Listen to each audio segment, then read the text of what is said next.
আসসালামু আলাইকুম। দর্শক, অন্যমঞ্চের আলোচনায় আজকে আমাদের আমন্ত্রিত অতিথি হিসেবে আছেন। আসসালামু আলাইকুম। নির্বাচনের এখনো পর্যন্ত প্রায় ১ মাস বাকি থাকতেই ভোটের ফলাফল যেন মানুষ এর মধ্যে পেতে শুরু করে দিয়েছেন। কারণ যেন তেন কোনো উপায়ে নয়, বিশেষ ডিজাইনে, বিশেষ আয়োজনে, বিশেষ একটি শক্তিকে ক্ষমতায় আনতে ডক্টর ইউনূস সরকার মহাসমারোহে সব ধরনের আয়োজন সম্পন্ন করে রেখেছেন। তার কোনোটির অ্যাপ্লাই এরই মধ্যে শুরু হয়ে গেছে। এটি মানুষের মধ্যে বদ্ধমূল হতে শুরু করেছে এবং খেলা তো চলছে, চারিদিক থেকে নানান ধরনের খেলা চলছে। নির্বাচনের আগে আমাদেরকে অনেক কিছু দেখতে হবে। কি খেলা এর মধ্যে আমাদের সামনে উপস্থিত হয়েছে আমি সে বিষয়ে আসছি। তার আগে খুবই গুরুত্বপূর্ণ একটি বিষয় আপনাদের দৃষ্টি আকর্ষণ করতে চাই। যুক্তরাষ্ট্র কি আওয়ামী লীগকে নিয়ে সরকারের কাছে কোনো প্রস্তাব দিয়েছে? আমরা জানি না। আদৌ এ ধরনের কোনো কিছুর ঘটার সম্ভাবনা এই মুহূর্তে আছে কিনা তাও জানি না। তবে নির্বাচনকে সামনে রেখে যুক্তরাষ্ট্রের একাধিক কূটনীতিক এই মুহূর্তে বাংলাদেশ সফর করছেন। যেমন সফররত ২ কূটনীতিক, যুক্তরাষ্ট্রের সাবেক ভারপ্রাপ্ত under secretary of state Albert Gombis এবং সাবেক অ্যাম্বাসেডর অ্যাট লার্জ মর্সট্যান, এই ২ ব্যক্তি ডক্টর মোহাম্মদ ইউনূসের সঙ্গে বৈঠক করেছেন। বৈঠকে কি বিষয় নিয়ে আলোচনা হয়েছে? আসন্ন নির্বাচন, জুলাই গণঅভ্যুত্থান এবং পরবর্তী অবস্থা, গণভোট, নির্বাচনকে লক্ষ্য করে ভুয়া খবর এবং মিস ইনফরমেশন, রোহিঙ্গা সংকট ইত্যাদি বিষয় নিয়ে আলোচনা হয়েছে। তার মধ্যে খুব গুরুত্ব সহকারে যে বিষয়টি উঠে এসেছে এবং গণমাধ্যমে বেশ গুরুত্বের সঙ্গে এসেছে তা হচ্ছে রিকনসিলিয়েশন এবং নির্বাচনকে সামনে রেখে গুজব বা মিস ইনফরমেশনের বিষয়গুলো। প্রধান উপদেষ্টা যেই কথাগুলো বলেছেন তা একটু আপনাদেরকে শোনাই, ভেরি ইন্টারেস্টিং। তিনি বলছেন আওয়ামী লীগ ভুল স্বীকার করলে রিকনসিলিয়েশন সম্ভব। দক্ষিণ আফ্রিকার উদাহরণ টেনে তিনি বলছেন যে সেখানে তো অপরাধীরা তাদের অপরাধ স্বীকার করে নিয়েছিল, কিন্তু বাংলাদেশের ফ্যাসিস্ট শাসক গোষ্ঠী অর্থাৎ আওয়ামী লীগকে উদ্দেশ্য করে তিনি বলছেন যে তাদের অপরাধ অস্বীকার করে যাওয়ায় এই মুহূর্তে বাংলাদেশে সে ধরনের কোনো সম্ভাবনা নেই। ট্রুথ অ্যান্ড রিকনসিলিয়েশন তখনই সম্ভব যখন কেউ স্বীকার করে নাই যে সে ভুল করেছে, নিজের অপরাধের জন্য অনুতপ্ত হয়, অনুশোচনা প্রকাশ করে। কিন্তু এখনো পর্যন্ত আওয়ামী লীগের মধ্যে কোনো অনুশোচনা নেই, কোনো অনুতাপও নেই, বরং তারা দাবি করছে জুলাই অভ্যুত্থানে যে তরুণেরা নিহত হয়েছেন তারা সন্ত্রাসীদের হাতে নিহত হয়েছেন। আরও যে একটি বিষয় তিনি গুরুত্বের সঙ্গে তুলে ধরছেন সেটি হচ্ছে ১২ ফেব্রুয়ারি নির্ধারিত সময়েই জাতীয় সংসদ নির্বাচন অনুষ্ঠিত হবে এবং এই নির্বাচনকে ঘিরে ভুয়া খবরের বন্যা ও পরিকল্পিতভাবে বিভ্রান্তি ছড়ানো হয়েছে। এই কথাগুলো বলার কারণ কি? দুটি খুব গুরুত্বপূর্ণ বিষয়। এর আগে বিভিন্ন ডিজাইনের কথা বলছিলাম আপনাদেরকে। বিষয় হচ্ছে ওই আলোচনাতে মার্কিন কূটনীতিকরা কি জানতে চেয়েছেন, কি বলেছেন সেটি আমরা জানতে পারিনি, শুনতে পাইনি। যেটুকু গণমাধ্যমে এসেছে তাও প্রধান উপদেষ্টার প্রেস উইংয়ের মারফত, সেটি আমরা কেবল জানতে পারছি। প্রধান উপদেষ্টা কী বলেছেন সেটি আমরা জানতে পারলাম, কিন্তু প্রধান উপদেষ্টা আওয়ামী লীগকে কেন্দ্র করে নতুন করে রিকনসিলিয়েশনের কথা কেন বললেন? হুট করে বললেন নাকি যুক্তরাষ্ট্রের পক্ষ থেকে কোনো ধরনের কোনো প্রস্তাব দেয়া হয়েছে? আমরা আসলেই জানি না। তবে কোনো ধরনের কোনো প্রশ্ন তাদের পক্ষ থেকে যদি না তোলা হয়েই থাকে তাহলে ডক্টর ইউনূস সাহেব কেন এই বিষয়ে কথা বলতে গেলেন রিকনসিলিয়েশনের প্রসঙ্গ টেনে? আবার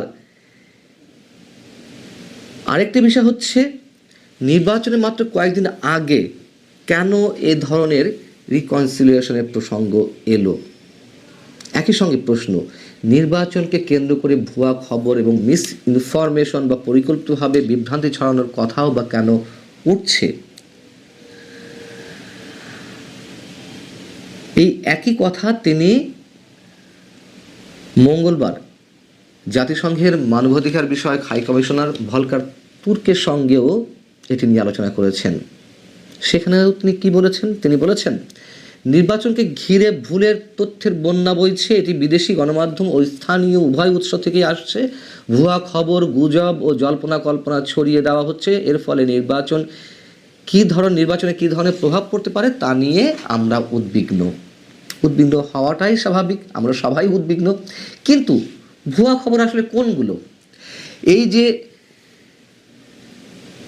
পোস্টাল ব্যালট পেপার বেহাত হয়ে গেল, একটা বিশেষ রাজনৈতিক দলের সমর্থকদের হাতে সেই ব্যালট পেপার গিয়ে পৌঁছলো, যেটি আপনারা দেখেছেন সামাজিক যোগাযোগ মাধ্যমে ভাইরাল হয়েছে। দুইটি ভিডিও ভাইরাল হয়েছে, একটি বাহরাইনের ক্ষেত্রে, একটি ওমানের ক্ষেত্রে। বাহরাইনের ক্ষেত্রে আমরা দেখলাম 7 মিনিট 26 সেকেন্ডের একটি ভিডিও সম্ভবত। সেখানে বিএনপির যে অভিযোগ, বিএনপি নির্বাচন কমিশন যে অভিযোগ জানিয়ে আসছে যে এটি একটি বিশেষ রাজনৈতিক দলের সমর্থকদের হাতে এই পোস্টাল ব্যালট পেপার গিয়ে পৌঁছেছে, বিএনপি স্পষ্ট করে বলেছে। তো বাহরাইনে বিএনপি বক্তব্য অনুযায়ী জামাতের কর্মীদের হাতে বা নেতাদের হাতে পোস্টাল ব্যালট পেপার গিয়ে পৌঁছেছে। কেন, কিভাবে পৌঁছলো? এটি নিশ্চয়ই কোনো গুজব নয়, এবং কোনো ক্ষেত্রে তো এর সত্যতা স্বীকার করে নিয়েছেই নির্বাচন কমিশন যে হ্যাঁ তারাও এটি দেখেছে। আরেকটি হচ্ছে ওমানে 27 সেকেন্ডে একটি ভিডিও ছড়িয়েছে। তাহলে গুজব আসলে কোনটি?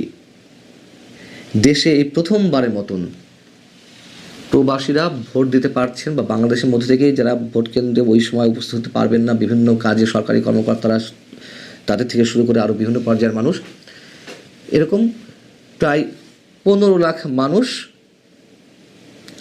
15,27,155 জন ভোটারের পোস্টাল ভোট নিবন্ধিত হয়েছে। তার মধ্যে 7,60,000 প্রবাসী। এবং হিসেব করে দেখা গেছে, বিশ্লেষকরা বলছে যে 10,000-এর বেশি ভোটার পোস্টাল ব্যালটের জন্য নিবন্ধিত হয়েছেন, এমন আসন রয়েছে 18টি।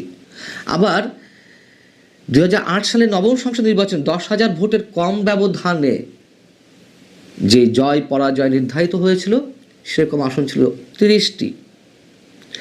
অতএব এই যে পোস্টাল ভোটের বিষয়টি, এটি একেবারেই গুরুত্বহীন কিছু নয়, সেটি এখন কারা নিয়ন্ত্রণ করছে। আবার দেখুন, গণভোটের যে ব্যালট পেপারগুলো, যে প্রায় 12 কোটি 12.5 কোটি ভোটার, তাদের সবার ব্যালট পেপার এরই মধ্যে জেলা পর্যায়ে রিটার্নিং কর্মকর্তাদের হাতে গিয়ে পৌঁছেছে। সেগুলো এখন জেলা প্রশাসকের কার্যালয়ের ট্রেজারিতে অবস্থান করছে। 1 মাস আগেই কেন গণভোটের এই ব্যালট পেপারগুলো পৌঁছে দেওয়া হবে? সেগুলো কারা নিয়ন্ত্রণ করবে? এগুলো কি গুজব? নিশ্চয়ই এগুলো গুজব নয়। নির্বাচন কমিশন নিজেই বলেছে হ্যাঁ সারা দেশে গণভোটের ব্যালট পেপার চলে গেছে। কারণ হিসেবে তারা কি বলছে যে এবার যেহেতু ডাবল ভোট, গণভোট এবং জাতীয় সংসদ নির্বাচনের ভোট, তো 12.5 কোটি ভোটারের জন্য 25-26 কোটি বা 12.5 কোটি ভোটারের জন্য এত কোটি ব্যালট পেপার এক জায়গায় রাখা সম্ভব নয়। এটিকে তারা কারণ হিসেবে বলছে। এটি নিশ্চয়ই কোনো কারণ হতে পারে না। এমনকি গণভোটের পক্ষে সরকার বলক কয়ে প্রচারণা চালাচ্ছে যে হ্যাঁ জয়যুক্ত করুন। কেন? এটা তো সরকারের কোনো ম্যাটার নয়, এটা রাজনৈতিক দলের বিষয়, যার জন্যই তো ভোটে দেওয়া হয়েছে। নাহলে তো সরকার ইম্পোজ করে দিতে পারতো। হ্যাঁকে জয়যুক্ত করতে হবে নাকি নাকে জয়যুক্ত করতে হবে, তার জন্য প্রচারণা চালাবে বিএনপি থেকে শুরু করে জামাতে ইসলামী বা অন্য যেসব রাজনৈতিক দল রয়েছে তারা। সরকার কেন মানুষের করের টাকা খরচ করে এই প্রচারণা নামবে? সরকারের উদ্দেশ্যটা কি? তাহলে যেহেতু গণভোট নিয়ে জামাত এনসিপির আয়োজন বেশি ছিল এবং সেটিকে কেন্দ্র করে বাংলাদেশকে আরও একটি অস্থিতিশীল এবং একটা অনিশ্চিত অবস্থার মধ্যে ফেলে দিতে চায়, এমন অভিযুক্ত অনেকে রয়েছে। সেই উদ্দেশ্যটাই কি সার্ভ করছে ডক্টর ইউনূস সরকার?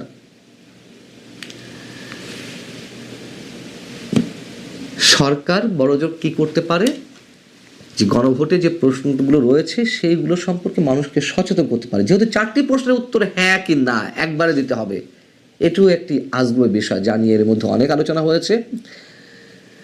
এখন বিষয় হচ্ছে যে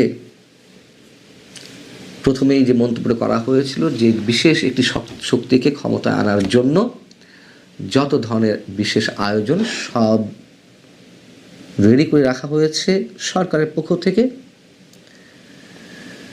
এবং যেই বিষয়গুলো আমাদের সামনে এলো বা আপনাদের সামনে আমি উপস্থিত করলাম, এগুলো কি সব ম্যাটিকুলাস ডিজাইনের অংশ নয়? আর খেলার কথা বলছিলাম, বহিঃশক্তির খেলাও রয়েছে, সেগুলো আমাদের সামনে স্পষ্ট হবে। মধ্য কথা, এই যে নির্বাচন হতে যাচ্ছে, কোনো মানদণ্ডেই এটি কোনো নির্বাচন নয়। সেটি 2014 নির্বাচন হোক বা 2024 নির্বাচন হোক, 2018 হোক, সেগুলোর চেয়ে কোনো অংশে কম বিতর্কিত হতে যাচ্ছে না, বরঞ্চ আরও জঘন্য কিছু হতে যাচ্ছে। এই বিষয়গুলো বিএনপির মতো রাজনৈতিক শক্তি ভেবে দেখতে পারছে কিনা, সেটিও আমাদের কাছে অনেক বড় প্রশ্ন। 14 জানুয়ারি মার্কিন সংবাদ মাধ্যম ফক্স নিউজ একটি চাঞ্চল্যকর প্রতিবেদন প্রকাশ করেছে, যেখানে বলা হয়েছে মার্কিন যুক্তরাষ্ট্র বাংলাদেশ সহ বিশ্বের 75টি দেশের উপর অভিবাসী ভিসা প্রক্রিয়াকরণ অনির্দিষ্টকালের জন্য স্থগিত করেছে। এই সিদ্ধান্তটি ট্রাম্প প্রশাসনের অভিবাসন নীতির ক্ষেত্রে একটি কঠোর এবং চরম পদক্ষেপ হিসেবে বিবেচিত হচ্ছে, যা কেবল অভিবাসন নয় বরং আন্তর্জাতিক সম্পর্কের নতুন সমীকরণ তৈরি করেছে। মার্কিন পররাষ্ট্র দপ্তরের একটি অভ্যন্তরীণ মেমোর বরাত দিয়ে ফক্স নিউজ জানিয়েছে, এই দেশগুলোর নাগরিকদের জন্য নতুন করে অভিবাসী ভিসা ইস্যু করা আপাতত বন্ধ থাকবে এবং এর প্রাথমিক কারণ হিসেবে পাবলিক চার্জ সংক্রান্ত আইনের কঠোর প্রয়োগ এবং আবেদনকারীদের যাচাই বাছাই বা ভেটিং প্রক্রিয়া পুনর্মূল্যায়নকে চিহ্নিত করা হয়েছে। দর্শক, মাত্র 3 দিন আগে মার্কিন যুক্তরাষ্ট্র সফর শেষ করে এসেছেন বাংলাদেশের অন্তর্বর্তী সরকারের জাতীয় নিরাপত্তা উপদেষ্টা খলিলুর রহমান। এই সফর বিশেষ সাফল্যমণ্ডিত ছিল বলে সরকারের পক্ষ থেকে দাবি করা হয়েছিল। তার শেষ সফর আগে খবর ছিল ট্রাম্প প্রশাসন বাংলাদেশকে 18.5 লাখ টাকার ভিসা বন্ডের দেশের ক্যাটাগরিতে ফেলেছে। আর খলিলুর রহমানের সফর শেষে এবার ভিসাই বন্ধ করেছে মার্কিন সরকার। দর্শক, এর আগে 2021 ও 2023 সালে মার্কিন যুক্তরাষ্ট্র সীমিত আকারে বাংলাদেশিদের উপর ভিসা স্যাংশন দিয়েছিল। 2021 সালে র্যাবের 7 কর্মকর্তা আর 2023 সালে অবাধ ও সুষ্ঠু নির্বাচনে বাধা দানকারীদের উপর ভিসা স্যাংশন আরোপের কথা জানানো হয়েছিল। কিন্তু এবার সব বাংলাদেশিদের জন্য ভিসা প্রক্রিয়া স্থগিত করেছে যুক্তরাষ্ট্র। প্রশ্ন হলো, খলিলুর রহমানের সফরের পর আবার বাংলাদেশের ঠিক জাতীয় নির্বাচনের আগে ট্রাম্প প্রশাসনের এমন পদক্ষেপ কি বার্তা দিচ্ছে? বিস্তারিত জানতে চলুন যাওয়া যাক বিশ্লেষণে। ফক্স নিউজ ডিজিটাল প্রথমে খবরটি প্রকাশ করে। খবরে বলা হয়েছে, মার্কিন পররাষ্ট্র দপ্তর 75টি দেশের নাগরিকদের জন্য অভিবাসী ভিসা প্রক্রিয়াকরণ অনির্দিষ্টকালের জন্য স্থগিত করার নির্দেশ দিয়েছে। এই নির্দেশের ফলে বিশ্বের মোট প্রায় 200টি দেশের মধ্যে 1/3 বেশি দেশ মার্কিন অভিবাসন ব্যবস্থার বাইরে চলে গেল। মার্কিন পররাষ্ট্র দপ্তরের মুখপাত্র টমি পেক্স এক বিবৃতিতে জানিয়েছেন, মার্কিন জনগণের উদারতাকে কেউ যাতে অপব্যবহার করতে না পারে এবং যারা ভবিষ্যতে যুক্তরাষ্ট্রের জন্য বোঝা হয়ে দাঁড়াতে পারেন তাদের প্রবেশ ঠেকাতে দীর্ঘদিনের আইনি ক্ষমতা ব্যবহার করা হচ্ছে। এই পদক্ষেপের ফলে কেবল সোমালিয়া, রাশিয়া, ইরান বা আফগানিস্তানের মতো দেশগুলোই নয় বরং ব্রাজিলের মতো দেশের নাগরিকরা বড় ধরনের ধাক্কার সম্মুখীন হয়েছেন, যাদের জন্য আগে ভিসা পাওয়া তুলনামূলক সহজ ছিল।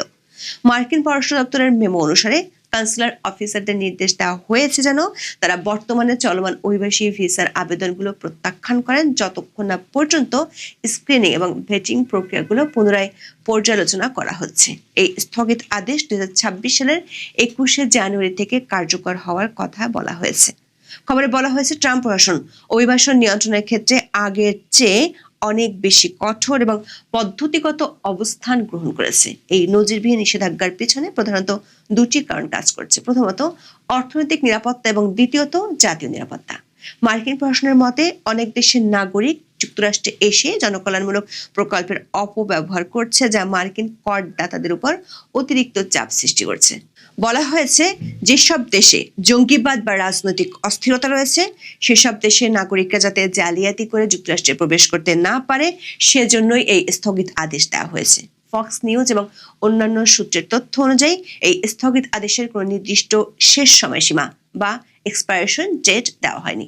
এটি অনির্দিষ্টকালের জন্য কার্যকর থাকবে যতক্ষণ না মার্কিন পররাষ্ট্র দপ্তর প্রতিটি দেশের জন্য পৃথকভাবে তাদের যাচাই বাছাই পদ্ধতি এবং পাবলিক চার্জ সংক্রান্ত মানদণ্ডগুলো পুনরায় ঠিক না করছে।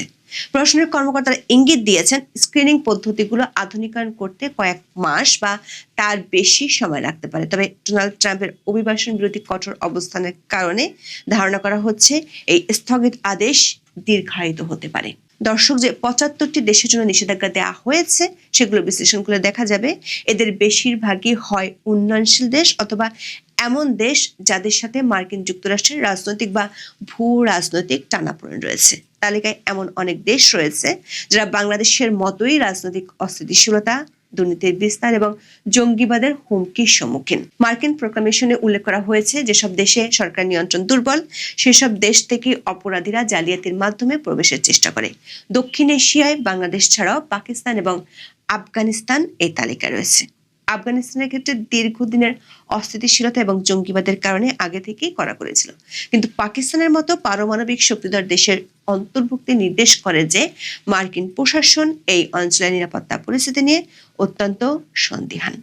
নাইজিয়ার বেকো হারামের মতো জঙ্গি গোষ্ঠীর তৎপরতা এবং মিশরের রাজনৈতিক পালাবদলের পরবর্তী অস্থিরতা দেশ দুটিকে এই তালিকায় ফেলেছে।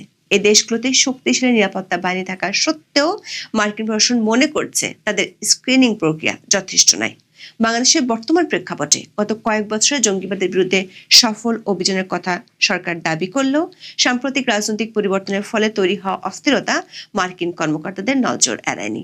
বিশেষ করে একটি অন্তর্বর্তীকালীন সরকারের অধীনে থাকার সময় দেশের জঙ্গি গোষ্ঠীর পুনরুত্থানের সম্ভাবনা নিয়ে আন্তর্জাতিক মহলে উদ্বেগ রয়েছে, যা বাংলাদেশের এই তালিকায় থাকার অন্যতম কারণ হতে পারে। দর্শক, বাংলাদেশের জাতীয় নিরাপত্তা উপদেষ্টা ডক্টর খলিলুর রহমান গত 8 থেকে 12 জানুয়ারি পর্যন্ত মার্কিন যুক্তরাষ্ট্র সফর করেছেন।